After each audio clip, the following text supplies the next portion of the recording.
Here are the top stories for today, April 15, 2021.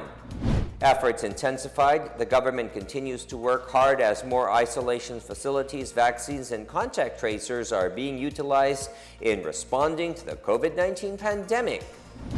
Proceeding with caution, the Food and Drug Administration will issue guidelines on the use of Astrazeneca jabs following rare cases of blood clots allegedly linked to the vaccine's use. Protecting sovereignty, Malacanang says efforts the country continues to step up its presence in the West Philippine Sea in the wake of the continued Chinese incursions in the disputed waters. And truly world-class, a beach in Pagudpud, Ilocos Norte is among the most beautiful beaches in the world, listed by a travel magazine.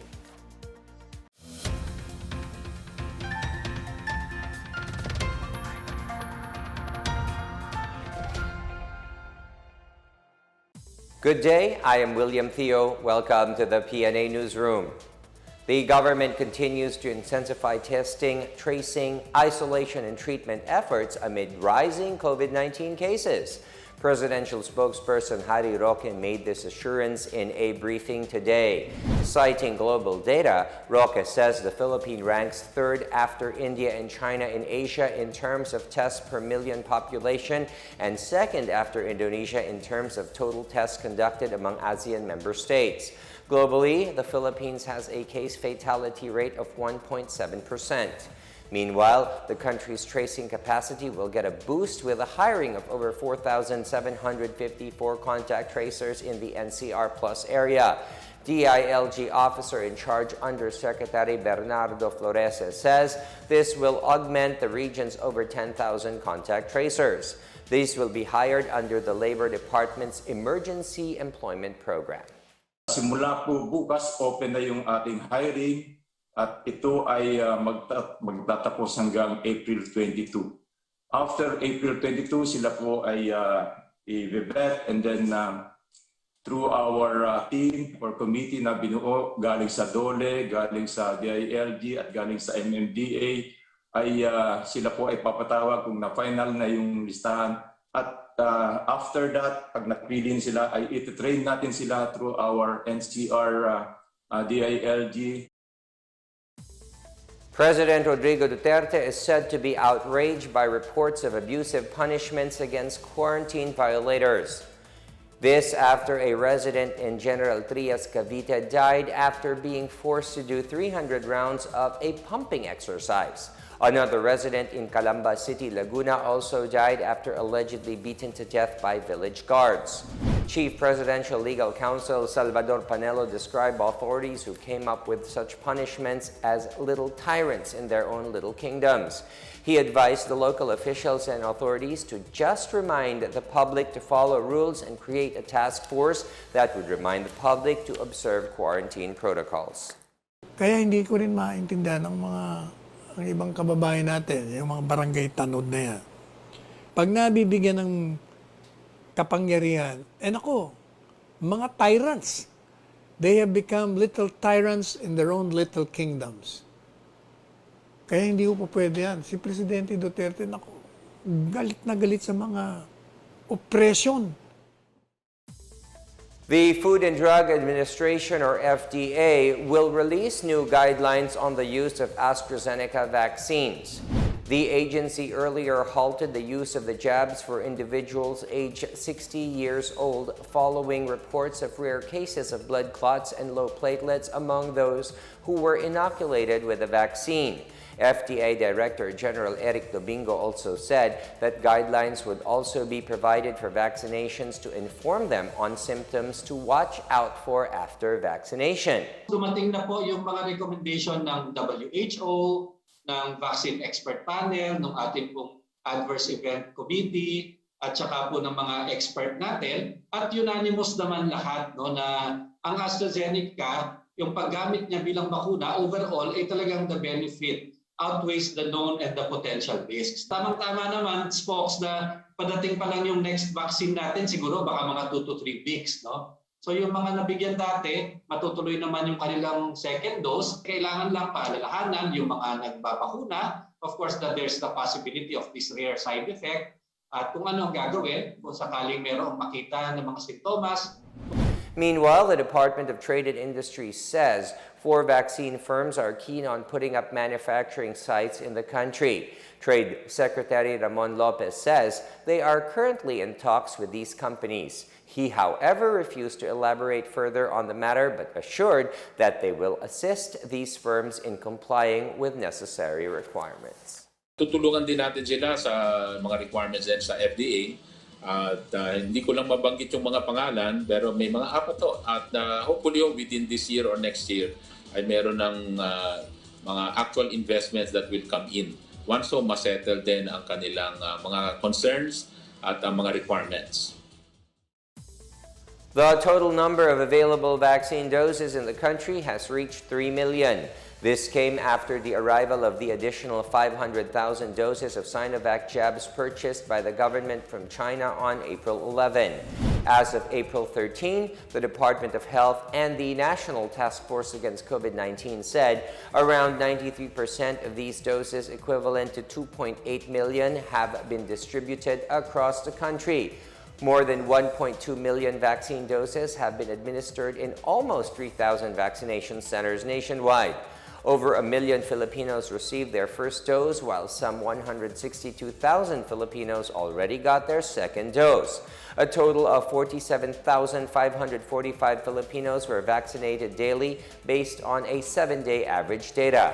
The government also continues to work with the private sectors to strengthen the vaccine deployment program to ensure a fast rollout of vaccines once more supplies arrive. Medical frontliners, senior citizens, and persons with comorbidities are among those on top of the government's vaccination priority list. 17 colleges and universities agreed to have their facilities used as vaccination centers. Commission on Higher Education Chair Prospero de Vera said these schools have spacious gymnasiums and necessary health personnel who can assist in the vaccination drive if necessary. De Vera said there would be negotiations between officials of these schools and their respective local government units concerning specific arrangements. He said a draft agreement has been already distributed. Aside from these 17 schools, 20 other higher education institutions also expressed their willingness to open their facilities as vaccination sites. The payout of emergency cash aid in Quezon City continues, with over 35% of beneficiary families getting aid. And down south, Pasay plans to seek an extension of the aid distribution deadline. Janice Cabe fills us in. In Quezon City, more than 276,000 families have already received their financial assistance from the government.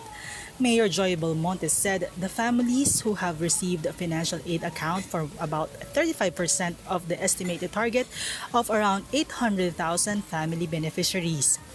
Quezon City placed second among the local government units in the National Capital Region Plus that have so far distributed the most assistance to its constituents. In Pasay City, the local government is asking for an extension of the deadline for the distribution of the financial assistance, as they want to ensure that all beneficiaries are qualified.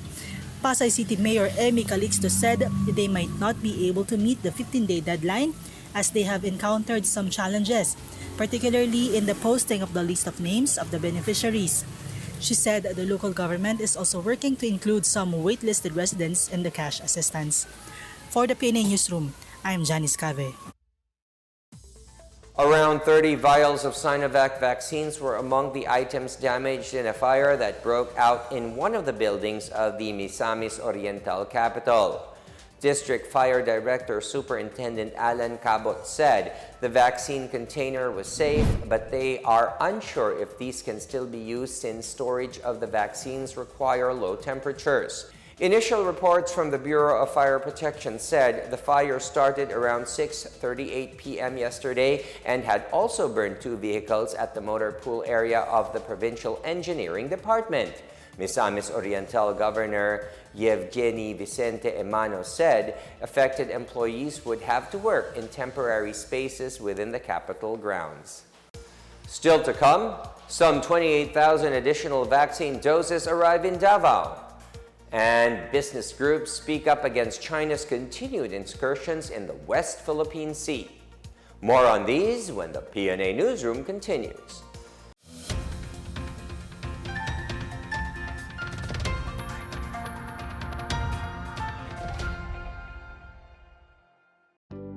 Alamin kung paano ang tamang pagsusuot ng surgical mask. Una, hawakan ang mask sa strap at siguruhing natatakpan nito ang inyong bibig at ilong.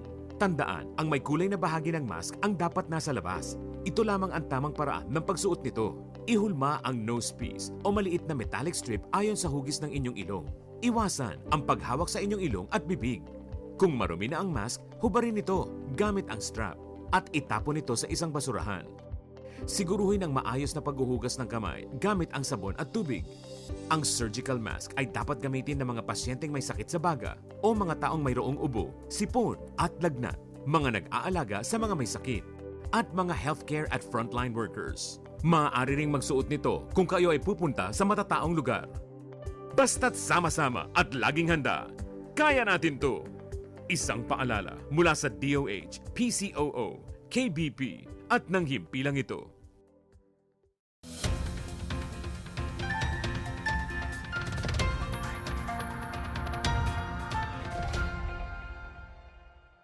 Vaccination drive continues in the provinces as Davao receives more doses of Sinovac vaccines.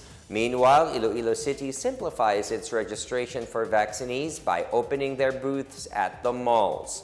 More on these from Marita Mawai.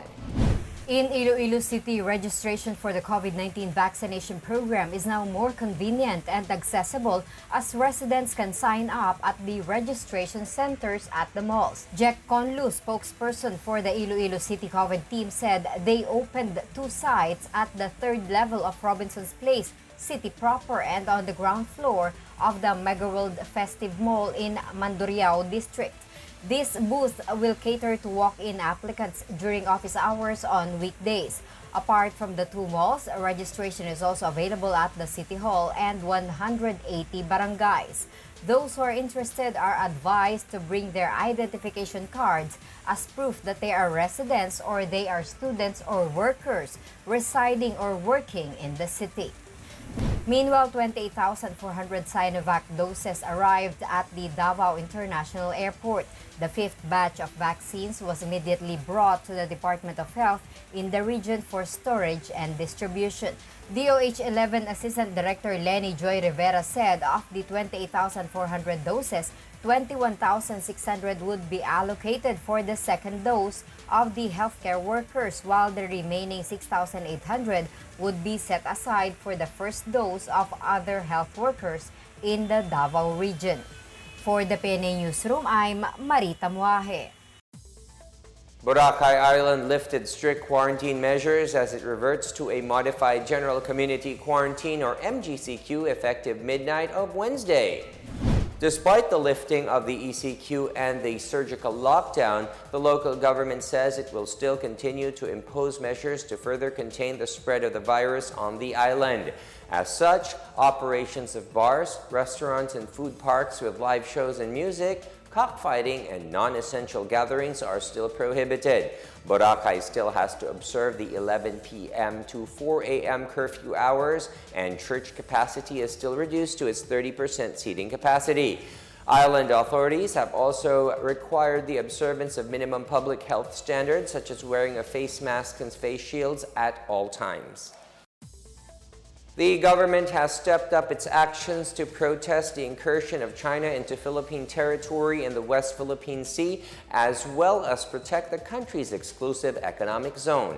This even as the government seeks to resolve the West Philippine Sea issue without conflict. Laid Kabagani has the story. The Philippines has stepped up its presence in the West Philippine Sea amid China's incursions into the country's exclusive economic zone. Malacanang on Wednesday noted the increased presence of maritime security and law enforcement forces in Kalayaan Island to protect Filipino fishermen and marine resources. On the same day, the Department of Foreign Affairs filed 2 diplomatic notes against China after 200 Chinese vessels were spotted in the Julian Felipe Reef on April 11. The DFA will also file another diplomatic protest against China. Hamid reports that some 240 Chinese vessels were sighted in the Julian Felipe Reef on April 11. The latest development came 2 days after the government summoned Chinese Ambassador Huang Xilian over the swarming of Chinese ships believed to be militias in the area that is within the country's exclusive economic zone. For its part, China's foreign ministry reiterates its position on the area as it bats for friendly consultations as insisted by President Rodrigo Duterte to jointly uphold peace and stability in the South China Sea. For its part, the Armed Forces of the Philippines said it will continue the conduct of patrols off the West Philippine Sea to back up diplomatic protests filed by the country. AFP spokesperson Edgar Arevalo added that information from patrols will also keep the country's allies informed regarding the issue. He also said they are now planning to include media members in patrol activities for them to see for themselves the developments in the disputed waters.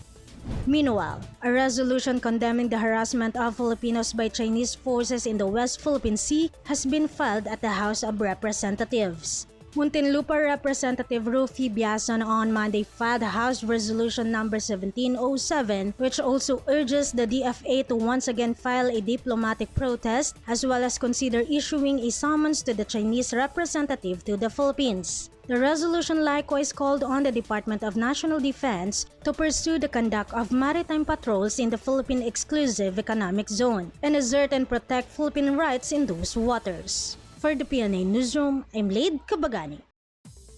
Several business groups expressed their support to government officials and other personalities calling on China to withdraw their vessels from Julian Felipe Reef in the West Philippine Sea. In a joint statement, the group said the country's exclusive right over the Julian Felipe Reef carries with it the utilization and protection of its economic benefits. They stressed that the Julian Felipe Reef is historically and by law undisputed Philippine territory as established in the 2016 ruling based on the UN Convention on the Law of the Seas or UNCLOS. As China has strong economic and military power, the business groups also called on the neighboring country to refrain from subjecting others to bullying, aggression, and exploitation like a tyrant. They added the region will achieve prosperity for all only through mutual respect on sovereignty and peaceful coexistence.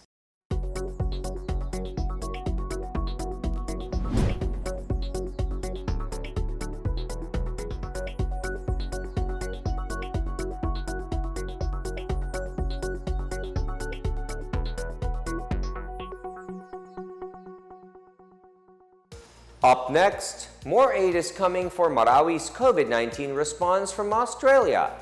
And Israel opens its doors to vaccinated tourists starting next month. Details ahead, stay with the PNA Newsroom.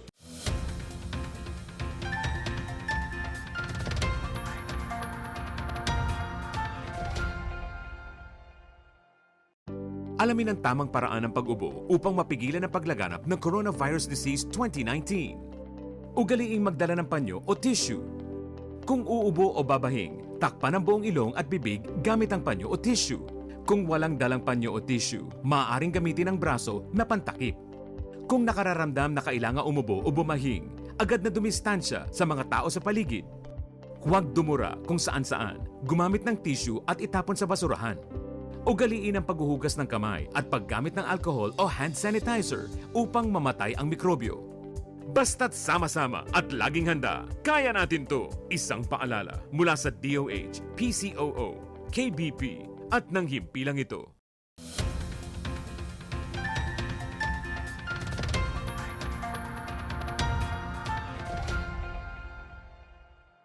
You're still watching the PNA Newsroom. The Australian government is providing an additional 106 million pesos as COVID-19 response and support to affected families in Marawi City. Australian Ambassador to the Philippines Stephen J. Robinson said the assistance is part of his country's support for the development, peace, and stability in Mindanao. The money would also be spent for the Marawi COVID Recovery Project or MCRP, which would help at least 4,000 families cushion the impact of armed conflict, protracted displacement, and COVID-19. The MCRP would be implemented until June 2023 in Marawi City and 6 other municipalities in Lanao del Sur. Assistant Secretary Felix Castro Jr., field manager of the Task Force Bangon Marawi, said this project will help vulnerable families recover from the challenges of displacement worsened by the pandemic. 11 former combatants of the Communist New People's Army in Surigao del Norte received over 2.1 million pesos in financial assistance from the government on Wednesday. The former rebels surrendered during the late part of 2020 and early this year. Governor Francisco Matugas and the Army's 901st Infantry Brigade Commander Brigadier General George Banzon led the distribution of cash aid to the former rebels at the provincial capital. They also received food packs and health kits. Banzon said the assistance is part of the Enhanced Comprehensive Local Integration Program, or ECLIP.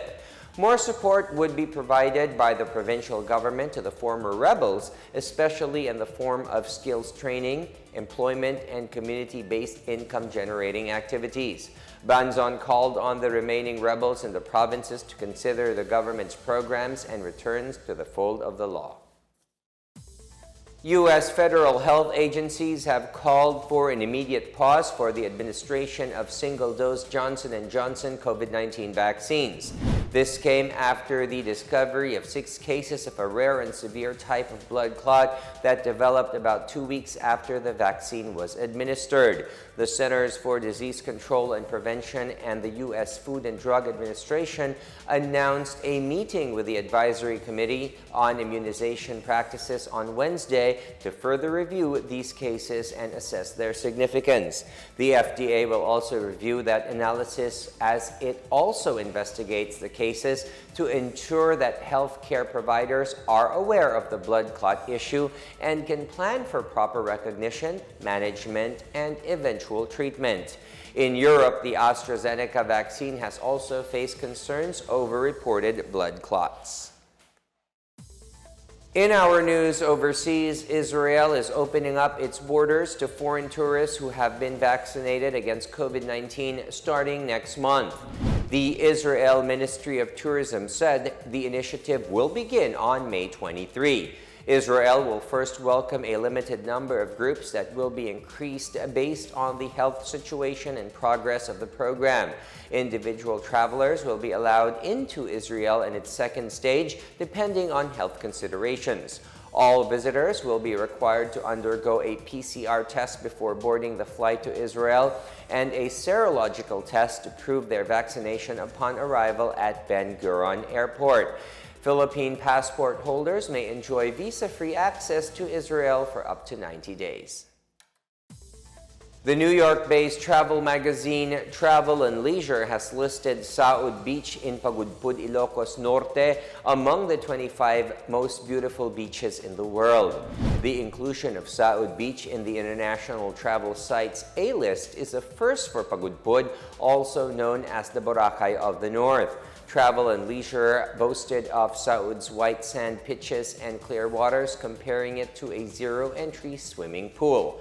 The Department of Tourism, or DOT, hailed the praise given to the beach, which is the only destination in the Philippines to make it to the list.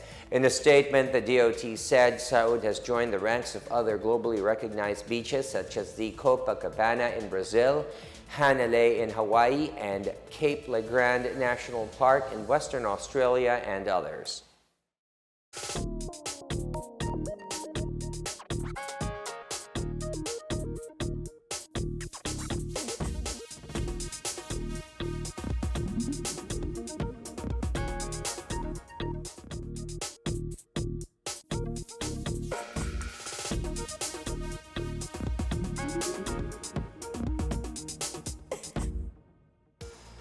Here's another look at today's biggest stories.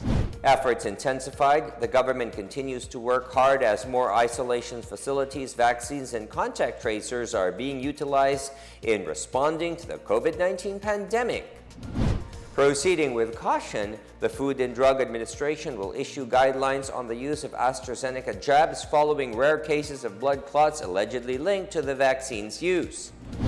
Protecting sovereignty, Malacanang says efforts the country continues to step up its presence in the West Philippine Sea in the wake of the continued Chinese incursions in the disputed waters. And truly world-class, a beach in Pagudpud, Ilocos Norte is among the most beautiful beaches in the world, listed by a travel magazine. Thank you for watching another episode of the PNA Newsroom. To check more news content, visit our webpage or head onto the Philippine News Agency's Facebook and Twitter accounts. For more stories about the government and how it serves Filipinos, look for these hashtags in all of our social media platforms and websites. We are shown on the pages of the PCOO and its attached agencies. Also, watch us on television on PTV4 and IBC 13. And that's your daily dose of the biggest stories that you need to know from the PNA Newsroom. We tell stories that inspire change. I am William Theo. Good day, everyone.